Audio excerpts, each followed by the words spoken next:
Friends, hello friends, welcome to my YouTube channel S.K.T.C.C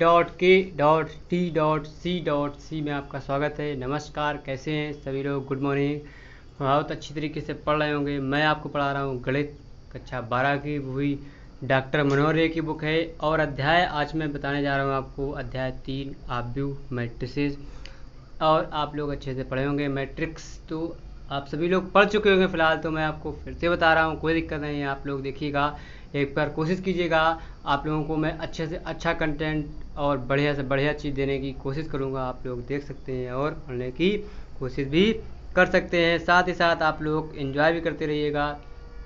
मैं आपको बता रहा हूँ अध्याय 3 ऑब्व्यू मैट्रिक्स। ऑब्व्यू के बारे में आपको कुछ बताऊँगा।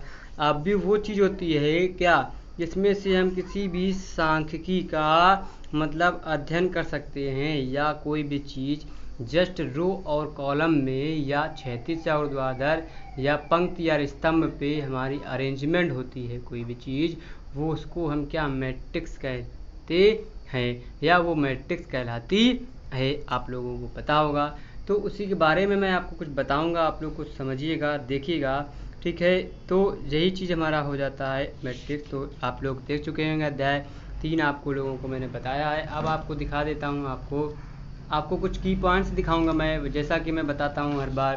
की पॉइंट्स के साथ साथ मैं स्टार्टिंग करता हूँ, नोट्स बताता हूँ, उसके बाद आपको न्यूमेरिकल बताने की कोशिश करता हूँ।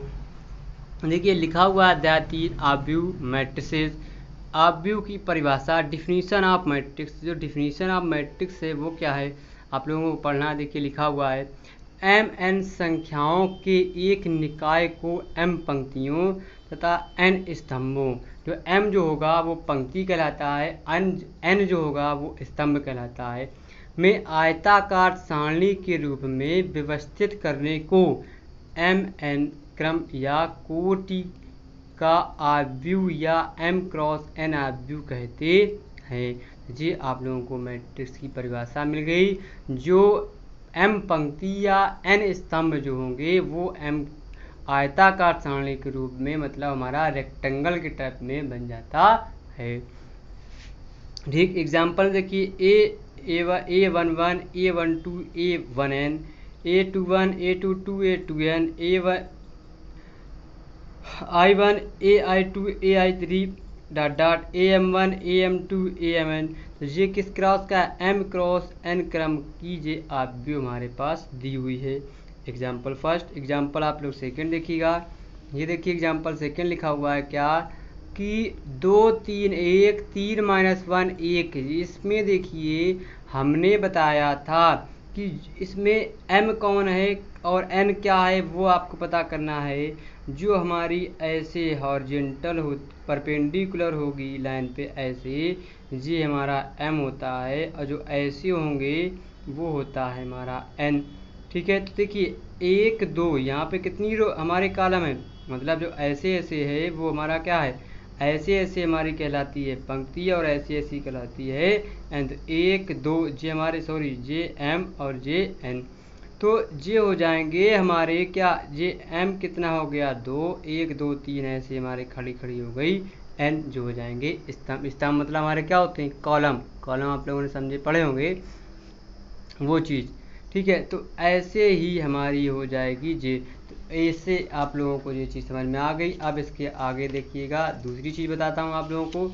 ये देखिए, लिखा हुआ है आपके पास, क्या लिखा है कि ऑब्व्यू के प्रकार, टाइप्स ऑफ मैट्रिक्स। जो हमारा टाइप्स ऑफ मैट्रिक्स है वो क्या है, ये आपको पढ़ना है। तो देखते हैं, पढ़ते हैं, उसको भी पढ़ते हैं, कोशिश करेंगे पढ़ने की। वो भी थोड़ा सा जूम कम कर देते हैं। ठीक, तो ये हो जाएगा जिस ऑब्व्यू में पंक्तियों की संख्या, जो हमारे ऑब्व्यू प्रकार, देखो ऑब्व्यू के टाइप्स ऑफ मैट्रिक्स जो होती है वो हमारी कई प्रकार की होती है। ठीक है, कौन कौन सी होती है वो भी आपको दिखाएंगे अभी। लिखा हुआ है क्षैतिज ऑब्व्यू हॉरिजॉन्टल मैट्रिक्स होती है जिस ऑब्व्यू में पंक्तियों की संख्या स्तंभों की संख्या से कम हो तो उसे क्षैतिज ऑब्व्यू कहते हैं। जो हमारी पंक्ति होती है वो स्तंभ से अगर कम है, स्तंभ हमारे कितने हैं, कॉलम 1 2 3 है, अब पंक्ति हमारी 1 2 है, तो वो हमारी क्या, क्षैतिज ऑब्व्यू कहलाती है। इसमें एक क्षैतिज आव्यूह है क्योंकि इसमें 2 पंक्तियां तथा 3 स्तंभ हैं। स्तंभ हमारे क्या होते हैं, खड़े, जो ऐसे खड़े खड़े होते हैं वो हमारे स्तंभ, लेटी जो होती हैं वो हमारे क्या होते हैं, पंक्तियां कहलाती हैं। या जो हमारी क्या लेटी होती हैं वो होती हैं रो, जो खड़ी होती हैं वो होते हैं कॉलम इंग्लिश में। और एक देखिए दूसरा हमारा क्या हो गया, ऊर्ध्वाधर आव्यूह वर्टिकल मैट्रिसेस, जिस आव्यूह में पंक्तियों की संख्या स्तंभों की संख्या से अधिक हो तो उसे ऊर्ध्वाधर आव्यूह कहते हैं। ठीक है, समझ में आया होगा।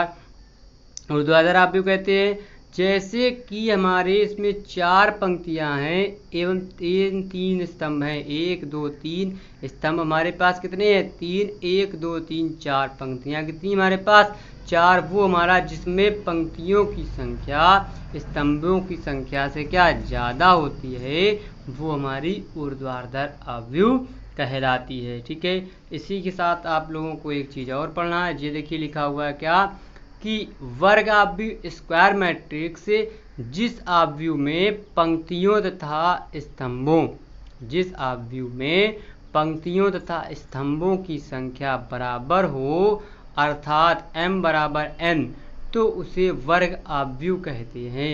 एग्जाम्पल 2 3 4 5 1 2 3, देखिए 3 स्तंभ 3 पंक्ति, 2 स्तंभ 2 पंक्ति हमारे बराबर हैं, वो हमारी स्क्वायर मैट्रिक्स कहलाती है। ठीक है, इसी के साथ साथ अब आपको दिखाते हैं इसके आगे वाले पार्ट्स। जो देखिए आगे पार्ट्स जो लिखे हुए हैं ये हमारे पास लिखा हुआ है क्या कि पंक्ति आव्यूह रो मैट्रिक्स। रो मैट्रिक्स आप लोगों ने पढ़ी, रो मैट्रिक्स भी पढ़ लेते हैं। देखिएगा रो मैट्रिक्स, रो मैट्रिक्स हमारी क्या होती है कि पंक्ति आव्यूह या पंक्ति सदिश, रो वेक्टर भी बोलते हैं, जिस आव्यूह में केवल एक पंक्ति हो उसे पंक्ति आव्यूह या पंक्ति स्तंभ कहते हैं। मतलब जिसमें एक हमारी आव्यूह होती है मैट्रिक्स, वो हमारी पंक्ति आव्यूह कहलाती है। जैसे कि 3 5 2 4 6 1 क्रॉस 2 1 क्रॉस 3 क्रम का पंक्ति आव्यूह या पंक्ति सदिश कहलाते हैं। अब देखिए इसे लिखा हुआ है स्तंभ आव्यूह, पंक्ति आपने पढ़ी एक होनी चाहिए, स्तंभ आव्यूह या स्तंभ सदिश जिस आव्यूह में केवल स्तंभ हो उसे स्तंभ आव्यूह कहते हैं। स्तंभ मतलब हमारा 4 3 देखो 2 क्रॉस 1 क्रम का स्तंभ आव्यूह कहलाता हमारा है। देखिए 1 2 है और हमारा और जो स्तंभ है हमारा का एक ही है और पंक्ति हमारी कितनी है, 2 है। अब एक होती है हमारे पास शून्य मैट्रिक्स। शून्य मैट्रिक्स वो होती है जीरो या नल मैट्रिक्स ही बोलते हैं। ठीक, जिस आव्यूह का प्रत्येक तत्व शून्य हो उसे शून्य आव्यूह कहते हैं, जिसको जीरो से प्रदर्शित करते हैं। जैसे 0 1 क्रॉस 3 0 0 तथा 1 क्रॉस 3 क्रम का शून्य आव्यूह कहलाता है। इकाई या तत्समक आव्यूह हमारे कुछ और होते हैं। इकाई या तत्समक आव्यूह वही पढ़ेंगे। देखिए इकाई या तत्समक आव्यूह यूनिट और आइडेंटिटी मैट्रिक्स जिस वर्ग आव्यूह के अग्र विकर्ण या मुख्य विकर्ण के सभी तत्व इकाई हों तथा शेष सभी तत्व शून्य हों तो उसे इकाई या तत्समक आव्यूह कहते हैं। इसको I से प्रदर्शित करते हैं। ठीक है, तो 1 0 0 0 1 0 0 0 1 1 0 0 0 1 0 0 0 0 हमारी क्या जो हमारा जो होता है डायगोनल जो होते हैं, अपर diagonal lower triangular upper triangular जो होते हैं 0 होते हैं, और जो विकर्ण हमारा होता है या कर्ण इसको मान लें ट्रेंगल बना लेंगे तो वो हमारे 1 1 अगर हैं तो वो हमारी का इकाई या तत्समक आव्यूह या यूनिट या आइडेंटिटी मैट्रिक्स कहते हैं। एक 3 क्रॉस 3 तथा 4 क्रॉस 4 क्रम के आव्यूह हैं जिन्हें I3 या I4 से प्रदर्शित करते हैं। ये हमारा हो गया 7 नंबर। अब इसी के आगे आपको बताते हैं 8 नंबर पॉइंट्स आपके लिखे हुए हैं जी, मैं इस वजह बता रहा हूँ आप लोग नोट्स बनाते रहिएगा प्रॉपर। तो आप लोगों को भी कभी अगर कोई पूछ लेगा मैट्रिक्स कितने प्रकार की होती कौन कौन सी होती है तो आप बता सकते हैं। इस वजह से मैं आपको ये की नोट्स लिखा रहा हूँ और बता रहा हूँ, आप लोग भी नोट्स बनाते रहिएगा।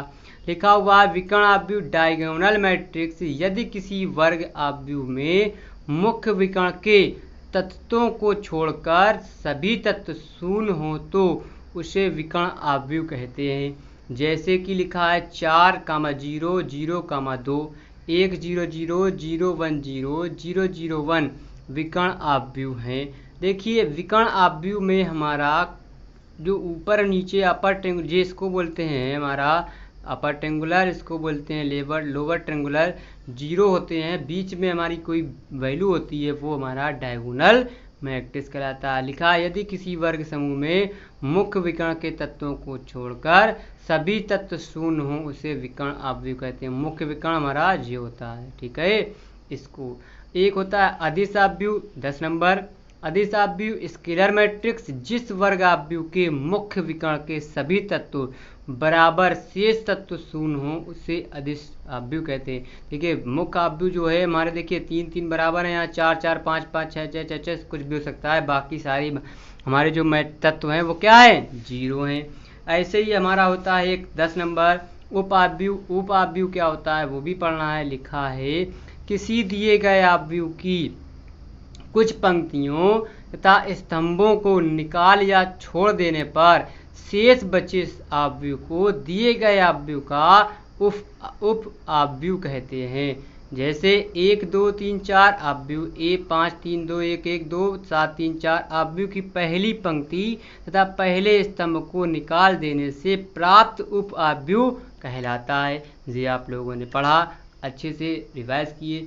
ये आपके हो गए क्या आव्यूह के प्रकार, टाइप्स ऑफ आव्यूह। ये होते हैं 10 एक साथ, 2 और होते हैं वो आपको अभी भी बता रहे हैं, आप लोग देखिएगा। बहुत आसान बहुत सिंपल लैंग्वेज में बता रहे हैं क्योंकि आप लोग लगा सकते हैं। ये देखिए आपको 2 और आ गए, कौन से आ गए, त्रिभुज आव्यूह के 2 टाइप्स होते हैं वो आपको दिखना है। देखिए लिखे हुए हैं आपके पास, लिखा हुआ है ऊपरी त्रिभुजीय आव्यूह अपर ट्रेंगुलर मैट्रिक्स। देखो बताया था अपर ट्रेंगुलर मैट्रिक्स किसी वर्ग आव्यूह ए बराबर ए आई जे जिसके तत्व ए आई जी बराबर 0 जबकि आई ग्रेटर देन वाई तो उसे अपरी त्रिभुजीय आव्यूह कहते हैं।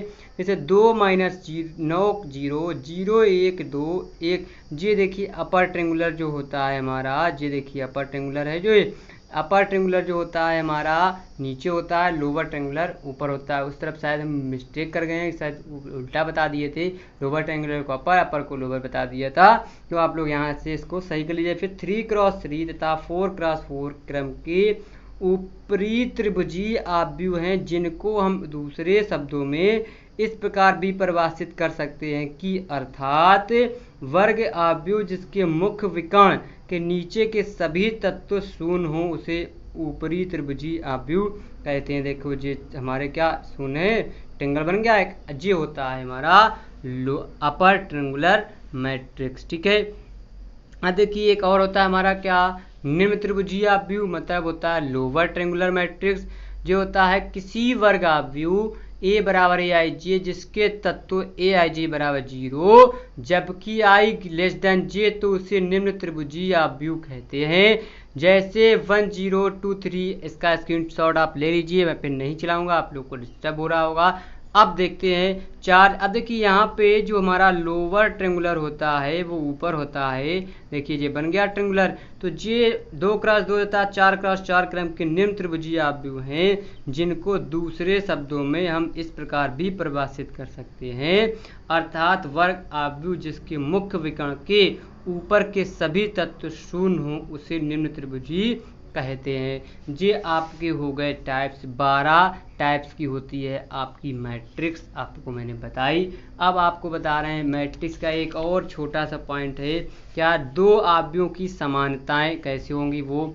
जैसे इक्वलिटी ऑफ 2 मैट्रिक्स से 2 आव्यूह ए बराबर ए आई जे बी बराबर बी आई जे तभी समान कहे जाएंगे यदि कंडीशन होती है दोनों आव्यूह एक ही क्रम के हों, अर्थात दोनों आव्यूहों में पंक्तियों एवं स्तंभों की संख्या अलग अलग बराबर होनी चाहिए। अलग अलग हो लेकिन बराबर होनी चाहिए। 2x2 2x2 है तो बराबर होनी चाहिए। दोनों आव्यूह ए बी के संगत तत्व बराबर हों, अर्थात आई तथा जे के प्रत्येक मान के लिए ए आई जे बराबर बी आई जे हो। जैसे कि 2 6 4 8 तो 8/4 ये ऐसे हम बराबर कर सकते हैं, ना कि ऐसे हमारा होने चाहिए। तो ये आप लोगों को मैंने बताई मैट्रिक्स के कुछ टाइप्स, कुछ मैट्रिक्स के बारे में बताया। मैट्रिक्स आपने पढ़ी होगी, कुछ आप लोग यहाँ से भी सीखिएगा और इसी के साथ साथ आप लोग क्या अगर यूट्यूब चैनल पर हमारे नए हैं तो यूट्यूब चैनल को सब्सक्राइब कर लीजिए, साथ ही साथ बेल आइकन को भी दबा दीजिएगा, क्योंकि घंटा जरूर दबाइएगा घंटी को, क्योंकि उससे आपको लेटेस्ट नोटिफिकेशन की वीडियो आपके मोबाइल पर पहुंच जाएगी, आप वहां से उसका लाभ उठा सकते हैं। और साथ ही साथ अगर आप लोग मैट्रिक्स नहीं पढ़े हैं और आपके दोस्त नहीं पढ़े हैं तो आप लोग मैट्रिक्स का ये वीडियो उनको शेयर कर सकते हैं, उनके पास मोबाइल हो, उनके घर पे आस पास किसी के पास भी हो, तो आप बताइए कि मैट्रिक्स की क्लास आपको फिर से स्टार्टिंग से मिल रही है। आप लोग मैट्रिक्स 2-3 महीने 4 महीने पहले पढ़े होंगे, फरवरी मार्च में पढ़े होंगे या अप्रैल में पढ़े होंगे, नहीं पढ़े हैं लॉकडाउन के चक्कर में, लेकिन आपको जनवरी फरवरी में पढ़ाई गई होगी, तो वहाँ के बाद आप फिर से रिवाइज कर लीजिए। अभी तक आप लोग इन्वर्स ट्रिग्नोमेट्री फंक्शन रिवाइज किया होगा, अब मैट्रिक्स भी पढ़िएगा और ज़्यादा से ज़्यादा नॉलेज लीजिए, ज्ञान लीजिए, आप लोग बढ़ते रहिए आगे। कल फिर मिलते हैं नेक्स्ट वीडियो में, नए जोश, नए एनर्जी, नए उत्साह के साथ। Bye bye.